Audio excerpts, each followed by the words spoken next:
નમસ્કાર વિદ્યાર્થી મિત્રો, આજે આપણે પી બ્લોક એલિમેન્ટની અંદર છઠ્ઠો લેક્ચર છે. આગળના લેક્ચરની અંદર આપણે નાઇટ્રોજનના ઓક્સાઇડ જોયા હતા. આજે આપણે સૌથી અગત્યનું નાઇટ્રિક એસિડ HNO3 એના વિશે માહિતી મેળવવાની છે. શરૂઆતમાં તમને બધા જ અગત્યના પોઈન્ટ્સ સમજાવું છું. બરોબર ધ્યાનથી નોટ પેન સાથે લઈને બેસજો અને વ્યવસ્થિત રીતે ધ્યાન આપજો. સૌથી પહેલા તો નાઇટ્રિક એસિડનું સૂત્ર HNO3 છે. ઘણીવાર આપણે કોમેડીની તેને હપ્પો નપ્પો 3 કહેતા હોઈએ, પણ એનું સૂત્ર છે HNO3. બીજું મિત્રો કે એની બનાવટ આપણી ટેક્સ્ટ બુકમાં બે રીતે આપી છે.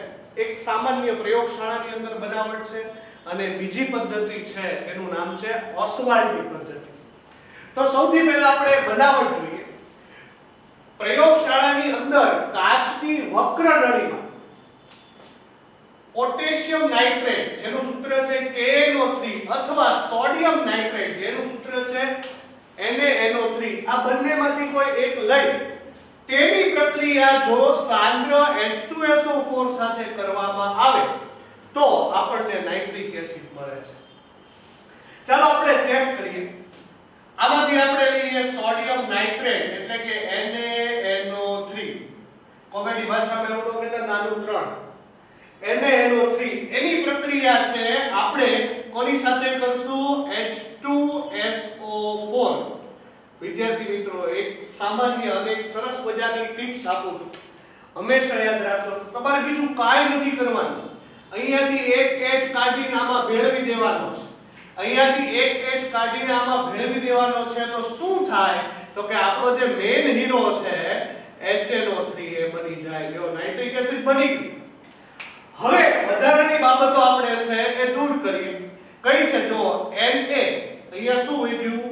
HSO4 તો બનશે NaHSO4. એને કહેવાય સોડિયમ હાઇડ્રોજન સલ્ફેટ અથવા સોડિયમ બાયસલ્ફેટ. આપણો મેઇન હીરો આપણને અહીંયા મળી ગયો HNO3 જેનું નામ છે નાઇટ્રિક એસિડ. બીજી પદ્ધતિ છે અને એ ખૂબ અગત્યની છે. બોર્ડની અંદર તમને 2 માર્ક અથવા 3 માર્કની અંદર પૂછી શકે, જેનું નામ છે ઓસ્વાલ્ડની પદ્ધતિ. મિત્રો, ઘણીવાર હું ક્લાસરૂમમાં બધા વિદ્યાર્થીઓને કહેતો હોઉં છું કે આ પદ્ધતિ યાદ કેમ રાખવી. તો જો આવી રીતે ના પાડી, નોટું છાપી અને નાઇટ્રિક એસિડ બનાવવાનો આ ટેકનિક છે. આ ટેકનિક છે ના પાડી, નોટું છાપી અને નાઇટ્રિક એસિડ બનાવવાનો. ના પાડવી એટલે NO, નોટું છાપવી એટલે NO2 અને નાઇટ્રિક એસિડ એટલે HNO3. તો તમે જો ના પાડી, નોટું છાપી, નાઇટ્રિક એસિડ બનાવવાનો એટલે આ 3 તબક્કાની અંદર છે આ બનશે. સૌથી પહેલા આપણે પહેલો તબક્કો જોઈએ કે એમોનિયાનું ઉદ્દીપકીય ઓક્સિડેશન કરવામાં આવે. આપણે એમોનિયા લઈએ NH3, એનું આપણે ઓક્સિડેશન કરીએ. મિત્રો બરોબર ધ્યાન આપજો. એમોનિયા છે તેનું ઓક્સિડેશન કરીએ. યાદ રાખજો 500 કેલ્વિન તાપમાને 9 બાર દબાણ. ઉદ્દીપક કોણ લેવાનો છે? તો કે તમે રોહોડિયમ લઈ શકો અથવા પ્લેટિનમ લઈ શકો. બીજું, ઘણીવાર આને ગોઝ ઉદ્દીપક પણ કહેવાય છે. નામ યાદ રાખજો, ગોઝ ઉદ્દીપક. તે એના દ્વારા છે આ પ્રક્રિયા કરવાની છે. તો ધ્યાનથી જોજો શું બને. પહેલા તમને ખબર છે કે ના પાડી એટલે NO નાઇટ્રિક ઓક્સાઇડ બનશે અને સાથે સાથે H અને O ભેગા થાય તો શું બને? પાણી બને, H2O બને. યાદ રાખવા માટે ઘણીવાર હું વિદ્યાર્થીઓને ટેકનિક આપતો હોઉં છું. 45 46. લ્યો, આપણું પહેલું સ્ટેપ નાઇટ્રિક ઓક્સાઇડ NO બની. બીજા સ્ટેપમાં આ નાઇટ્રિક ઓક્સાઇડની વધુ પ્રમાણમાં ઓક્સિજન સાથે પ્રક્રિયા કરીએ તો શું બનવાનો છે? નાઇટ્રોજન ડાયોક્સાઇડ જેનું સૂત્ર શું છે? NO2. આપણી નોટું બની ગઈ. જો હવે બેલેન્સિંગ માટે સિમ્પલ રસ્તો છે. અહીંયા આગળ 2 મૂકી દો અને અહીંયા આગળ પણ 2 મૂકી દો. સમીકરણ બેલેન્સ.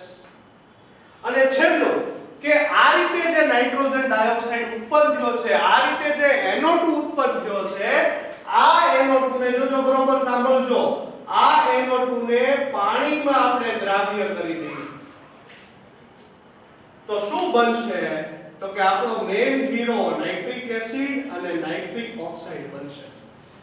હવે બેલેન્સિંગ માટે તમારે બહુ લાંબુ નથી વિચારવાનું. જો એક સિમ્પલ ટેકનિક આપું છું. અહીંયા કેટલા દેખાય છે? 3 દેખાય છે.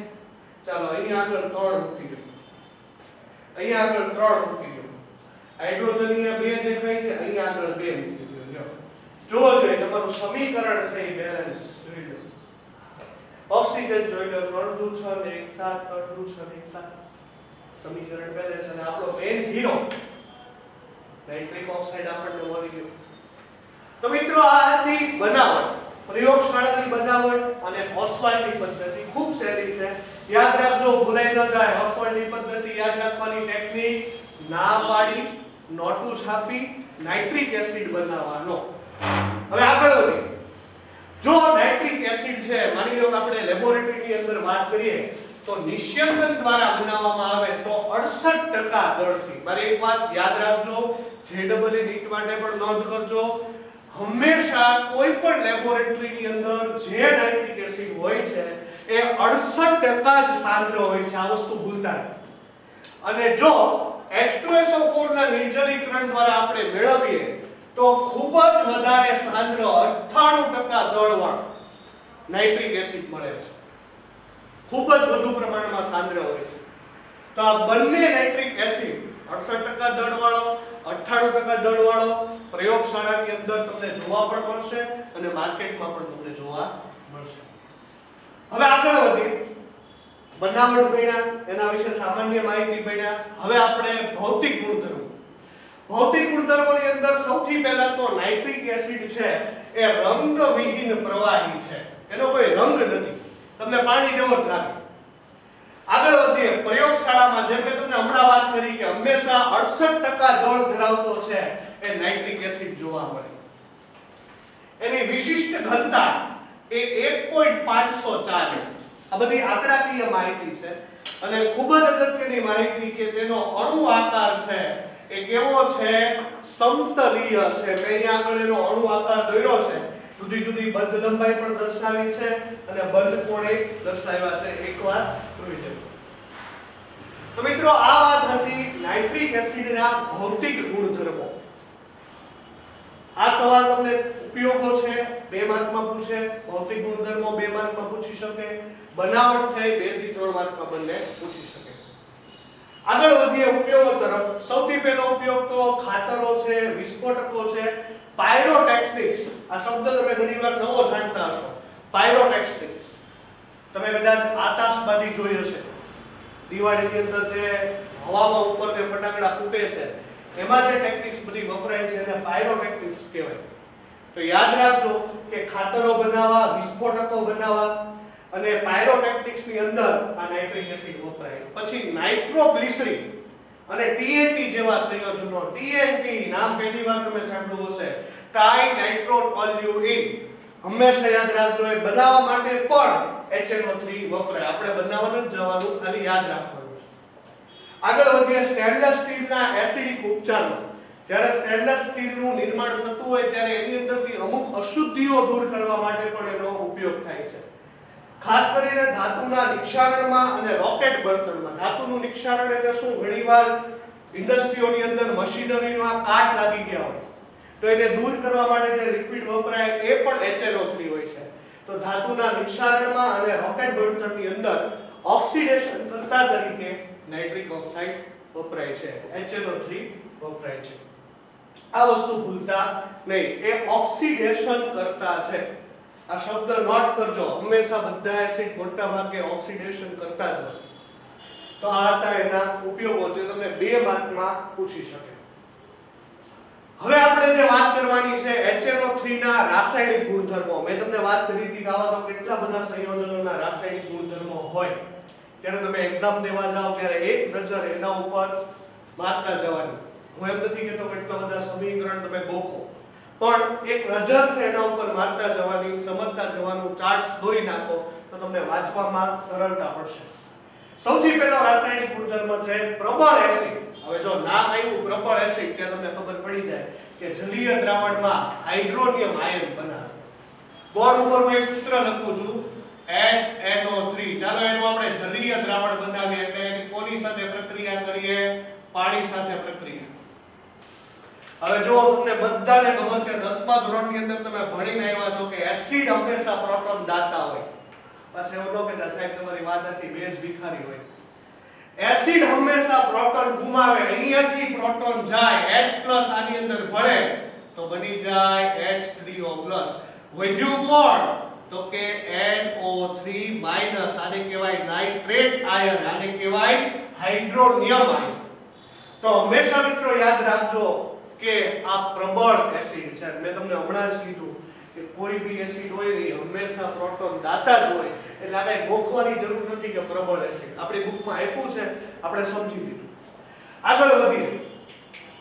જો હમણાં જ વાત કરી હતી અહીંયા આગળ નીચે ઓક્સિડેશન કરતા, પ્રબળ ઓક્સિડેશન કરતા છે. ગોલ્ડ, પ્લેટિનમ જેવી ઉમદા ધાતુ સિવાય, શબ્દ નોટ કરજો, ઉમદા ધાતુ સિવાય ગમે એ ધાતુનું ઓક્સિડેશન કરી શકે છે, એની ઉપર હુમલો કરી શકે છે. તરત તમે એમ કહેશો સાહેબ આ ગોલ્ડ પ્લેટિનમ કેમ? હવે વિદ્યાર્થી મિત્રો તમને ખબર છે એક કોમેડી ગીતે તમે સાંભળ્યું હશે, ભજને સાંભળ્યું હશે, સોનાને ક્યાંથી લાગે કાટ. એ છોકરાએ થોડું સાયન્સ કરેલું છે. સોનું, પ્લેટિનમ આ બધી ઉમદા ધાતુઓ છે જે કુદરતમાંથી મુક્ત રીતે મળી આવે અને રાસાયણિક રીતે નિષ્ક્રિય છે. યાદ રાખજો, રાસાયણિક રીતે કેવી છે? નિષ્ક્રિય છે. એટલે એસિડની પણ એની ઉપર અસર નથી થાય. તો આ વસ્તુ ભૂલાય નહીં. ગોલ્ડ, પ્લેટિનમ જેવી ઉમદા ધાતુને છોડીને બાકીની કોઈ પણ ધાતુ છે એનું ઓક્સિડેશન કરી શકે છે. તમે અહીંયા આગળ જો કોપરનું મેં ઓક્સિડેશન બતાવ્યું છે. કોપર છે એ કોપર નાઇટ્રેટમાં ફરી જાય છે. જો આ ઓક્સિડેશન છે એ દર્શાવે છે. બીજું કે ઝિંક છે ને એની સાથે અલગ અલગ રીતે પ્રક્રિયા કરી શકે. જો ઝિંક છે એ મંદ નાઇટ્રિક એસિડ સાથે પ્રક્રિયા કરે, આ મુદ્દો જરા નોટ કરજો. MCQ માં વન લાઇનરની અંદર તમને પૂછાઈ શકે. ઝિંક છે એ મંદ નાઇટ્રિક એસિડ સાથે પ્રક્રિયા કરે તો નાઇટ્રસ ઓક્સાઇડ, શબ્દો બરોબર યાદ રાખજો, N2O, નાઇટ્રસ ઓક્સાઇડ. અને જો ઝિંક સાંદ્ર HNO3 સાથે પ્રક્રિયા કરે, સાંદ્ર, તો બનાવે નાઇટ્રોજન ડાયોક્સાઇડ. એ બંનેના સમીકરણ આપણી ટેક્સ્ટબુકમાં છે. અહીંયા આગળ મંદ નાઇટ્રિક એસિડ વાપરેલો છે, અહીંયા આગળ સાંદ્ર નાઇટ્રિક એસિડ વાપરેલો છે. બીજું તમે અહીંયા આગળ જોઈ શકો છો, જો મંદ નાઇટ્રિક એસિડ વાપરીએ તો નાઇટ્રસ ઓક્સાઇડ બને અને જો સાંદ્ર HNO3 વાપરીએ તો નાઇટ્રોજન ડાયોક્સાઇડ બને. ઈનો ઈ મુદ્દો, પણ હવે ધાતુ નહીં, હવે અધાતુ. પણ આ સાહેબ ટેક્સ્ટબુક વાળા બે હારે કહી દેવું જોઈએ ને, પણ આપણી બુકમાં બે હારે નથી કહેતા. પહેલા ધાતુની વાત કરી, હવે અધાતુ. કે નાઇટ્રિક એસિડ ગમે એ અધાતુ હોય, જો શબ્દ સાંભળજો, કોઈ પણ અધાતુ હોય બધાનું ઓક્સિડેશન કરે. હામું આયોડિન આવે તો આયોડિક એસિડમાં ફેરવી નાખે, કાર્બન આવે તો કાર્બન ડાયોક્સાઇડમાં ફેરવી નાખે, સલ્ફર આવે તો સલ્ફ્યુરિક એસિડમાં ફેરવી નાખે, ફોસ્ફરસ આવે તો ફોસ્ફોરિક એસિડમાં ફેરવી નાખે. પણ આપણે સાહેબ તમારે તો વાત થાય, આ બધા સમીકરણ તો અમારે યાદ રાખવાના ને. કોઈ પણ એક કે બે સમીકરણ તમે યાદ રાખો. અહીંયા જો આયોડિન છે, આયોડિન એને શેમાં ફેરવે છે? આયોડિક એસિડમાં. ઘણીવાર એને હાઇડ્રો આયોડિક એસિડ પણ લોકો કહે છે. કાર્બન છે, કાર્બન એને હેમાં ફેરવે છે? કાર્બન ડાયોક્સાઇડમાં ફેરવે છે. સલ્ફર છે, સલ્ફર એને શેમાં ફેરવે છે? સલ્ફ્યુરિક એસિડમાં ફેરવે છે. અને ફોસ્ફરસ છે એને શેમાં ફેરવે છે? ફોસ્ફોરિક એસિડમાં ફેરવે છે. તો એટલું યાદ રહ્યું. સમીકરણ જસ્ટ એકવાર જોઈ લેજો, રૂપાંતરણ છે ખાલી. આગળ વધીએ. હવે ખૂબ અગત્યનો પોઈન્ટ, અને આ પોઈન્ટ એટલા માટે અગત્યનો છે વિદ્યાર્થી મિત્રો કે માની લો કે તમે પ્રેક્ટિકલ એક્ઝામ દેવા જાઓ અને કોઈ ટીચર ત્યાં તમને એમ કહે કે તું મને વીટી ટેસ્ટ કરીને બતાવ, તો ત્યારે આ પોઈન્ટ ખૂબ અગત્યનો છે. આ પોઈન્ટ કામનો છે. નો ડાઉટ હું એવી આશા રાખું છું કે તમારી સ્કૂલમાં જ્યારે પ્રેક્ટિકલ થતા હશે, જ્યારે આ કોરોનાની અસર જાય અને શાળાઓ બધી ખુલે ત્યારે પ્રેક્ટિકલ થતા હશે, ત્યારે તમે આ વીટી ટેસ્ટ કરશો અને ત્યારે આ મુદ્દો તમને આવડશે. વીટી ટેસ્ટ સૌથી પહેલા તો શું કરવાનું આ વીટી કસોટી લગભગ સાયન્સ કરેલા બધા વિદ્યાર્થીઓને પૂછો કે આખા વર્ષમાં સૌથી સરસ ટેસ્ટ કઈ લાગી તો એમ કે વીટી ટેસ્ટ. ખૂબ મજા આવે મિત્રો. શું કરવાનું તો કે એક કસનળીની અંદર નાઇટ્રેટ આયન ધરાવતું દ્રાવણ લેવાનું. આપણે કયું લઈએ HNO3. નાઇટ્રેટ આયન ધરાવતું દ્રાવણ લેવાનું, એની અંદર ફેરસ સલ્ફેટ ઉમેરવાનું. ફેરસ સલ્ફેટ એટલે FeSO4. પછી શું કરવાનું બરોબર યાદ રાખજો. આ કસનળીમાં શું છે? નાઇટ્રેટ આયન ધરાવતું દ્રાવણ FeSO4. હવે કસનળીની એક ધારેથી ધીમે સલ્ફ્યુરિક એસિડ, અને એ પણ કેવો સાંદ્ર સલ્ફ્યુરિક એસિડ ઉમેરવાનો. પરિણામે શું થશે તો કે જ્યાં આગળ સાંદ્ર સલ્ફ્યુરિક એસિડ અને દ્રાવણો ભેગા થશે ત્યાં આગળ તમને એક રિંગ જોવા મળશે, એક કથ્થાઈ કલરનું વલય જોવા મળશે. એક્ઝેક્ટ કઈ જગ્યાએ તો કે બંનેના, જો અહીંયા લખ્યું છે કે બંને દ્રાવણો જ્યાં ભેગા થાય આંતરપૃષ્ઠ ઉપર ઇન્ટરફેસ પર, ત્યાં તમને કથ્થાઈ રંગની રિંગ જોવા મળશે, જેને આપણે કહીએ છીએ વીટી કસોટી. આવું બોલ્યો તમે એમ કહેશો સર તમે આ વર્ણન કર્યું મજા આવી, પણ ખરેખર તમે જ્યારે આ પ્રેક્ટિકલમાં શીખશો ત્યારે તમને વધુ મજા આવશે. અને જો વ્યવસ્થિત તકેદારી રાખશો તો તમને આ કથ્થાઈ રંગની વીટી ખૂબ સારી રીતે જોવા મળશે. એના સમીકરણ આપ્યા છે, તમે જોઈ શકો. આ નાઇટ્રેટ આયન છે, આ ફેરસ સલ્ફેટમાંથી મુક્ત થતો આયન છે, અને આ એસિડ છે. Fe+3 ની અંદર રૂપાંતર થાય છે અને એક સંકીર્ણ બનાવે છે. આ સંકીર્ણ કેવા રંગનું છે તો કે કથ્થાઈ રંગનું છે. મિત્રો ઘણીવાર આમાંથી સવાલ પૂછાઈ ગયા છે. ઈવન ગુજકેટમાં પણ વીટી કસોટીમાં જોવા મળતી કથ્થાઈ રંગની રિંગ કયું સંકીર્ણ છે તો કે FeH2O 5 times NO બ્રેકેટ ઉપર +2. આ સંકીર્ણનું સૂત્ર યાદ રાખજો. આનું નામકરણ આપણે 9મા ચેપ્ટરની અંદર શીખશું. તો આજે આપણે સમગ્ર નાઇટ્રિક એસિડ ભણ્યા. તો આજના સરસ મજાના એપિસોડમાં અહીંયા સુધી આપણે રાખીએ. ફરી મળીશું નવા એપિસોડમાં. ત્યાં સુધી જોતા રહો Gyanguru online. Thank you so much.